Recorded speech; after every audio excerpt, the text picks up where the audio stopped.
দরজার নিচ দিয়ে ওই দিন যখন আমি ছবিটা দেখতে পারলাম, তখন বুঝতে পারলাম আমি হলাম বাবার পরের টার্গেট। ওই দিন মাহিন যখন আমাকে বলছিল, তোমার মায়ের মৃত্যুতে তোমার বাবার হাত আছে, কথাটি শুনে আমি সম্পূর্ণ স্থির হয়ে গিয়েছিলাম। আমার মনে হচ্ছিল আমার বুকের ভিতর থেকে কেউ শ্বাসটা টেনে বের করছে। আমি তখন আস্তে আস্তে মাহিনকে বললাম, প্রমাণ আছে? মাহিন তখন আমাকে এতটুকু বলেছিল, আসল সত্যটা যদি তুমি জানতে পারো, তোমার জীবন থেমে যাবে।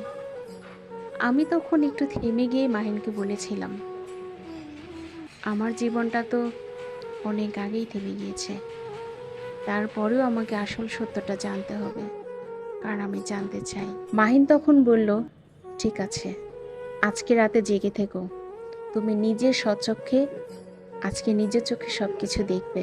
নিজে সব কিছু স্বচক্ষে দেখব বলে ওই রাতটা ছিল আমার জীবনের সবচাইতে দীর্ঘতম রাত। রাতটা যেন শেষ হচ্ছিল না বা ওই সময়টা আসছিল না। রাতে ডিনারের সময় বাবা এবং খালা খুবই স্বাভাবিক ছিল। তাদের দেখে মনে হচ্ছিল যেন কিছুই হয়নি, কিন্তু বাবাকে একটু অন্যরকম লাগছিল। বাবা মাঝে মধ্যে আমার দিকে তাকাচ্ছিল, আমি বিষয়টা লক্ষ্য করলাম। মনে হচ্ছিল বাবা আমাকে কিছু যাচাই করছে। ঘড়িতে বাজে তখন রাত 2টো। হঠাৎ করে পায়ের শব্দ করিডোরের দিকে, ধীরে, খুবই ধীরে। আমি তখন উঠে দরজাটা একটু হালকা খুলে নিচের দিকে তাকালাম। দেখলাম নিচতলায় বাবা এবং খালা দাঁড়িয়ে আছে, ফিসফিস করে কিছু নিয়ে কথা বলছে। খালা খুবই কাঁপা গলায় বাবাকে বলছে, মেয়েটাকে কিছু বুঝতে পেরেছে নাকি? তখন বাবা বলছে, আরে না, ওরকম কিছু না। তখন আমার আর বুঝতে কিছু বাকি রইল না।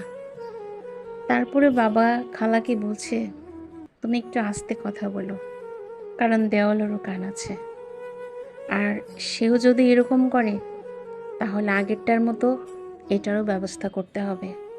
আমি কথাটা শুনে অবাক হয়ে গেলাম। আগেরটা বলতে কাকে বোঝানো হচ্ছে? আমার মা? তাদের এই কথাগুলো শুনে আমার পুরো শরীরটা সম্পূর্ণ কাঁপছিল। আমার মনে হচ্ছিল আমার হাত থেকে দরজার হ্যান্ডেলটা ছিটকে পড়ে যাবে। ঠিক ওই মুহূর্তে দেখলাম বাবা উপরের দিকে তাকাচ্ছে,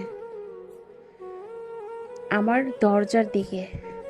ঠিক তখন আমি ভয়ে কাঁপতে কাঁপতে আমার রুমের মধ্যে চলে গেলাম, দরজাটা আস্তে করে লাগিয়ে দিলাম। আমি গিয়ে শুয়ে পড়লাম, এমন ভাব নিলাম যেন আমি ঘুমোচ্ছি।